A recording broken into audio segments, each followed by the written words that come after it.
ايه اللي يخلي الناس تقول عليك ده شخصيته قوية وليه هيبة؟ هل هي موهبة عند ناس معينة ولا جينات انت مولود بيها؟ في الحقيقة ولا حاجة من دول. الشخصية القوية مهارة ممكن تتعلمها. النهاردة هقولك على السر اللي هيخليك زي الأسد في عين اللي قدامك.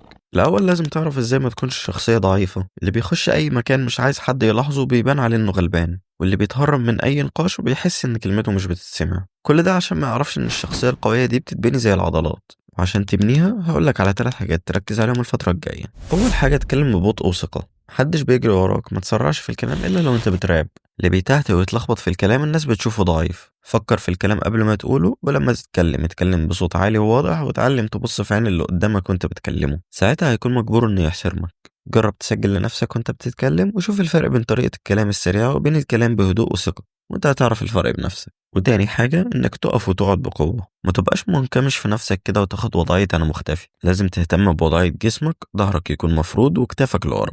دي لغة جسد بتقول للي قدامك انا موجود وانت لازم تسمعني. اعمل تمارين في البيت او الجيم عشان تعدل وضعية ظهرك وتبان اقوى. وقف قدام المراية واتدرب على الوقفة الصح اللي بتبين قوتك، وحافظ عليها سواء كنت لوحدك او مع الناس. تالت حاجة، ما تخليش حد يقولك انت مين. عرف عن نفسك بالطريقة اللي تحب الناس تشوفك بيها، وعبر عن رأيك باحترام وبدون غرور. خليك متواضع بس في نفس الوقت حازم، وما تسمحش لحد يتجرأ عليك. جرب الحاجات دي وخليك شخص أقوى واجبر الناس تحترمك. وقولي لو حابب أتكلم بشكل أعمق عن الثقة بالنفس وقوة الشخصية في الفيديوهات الجاية. كان معكم مستا، وسلام.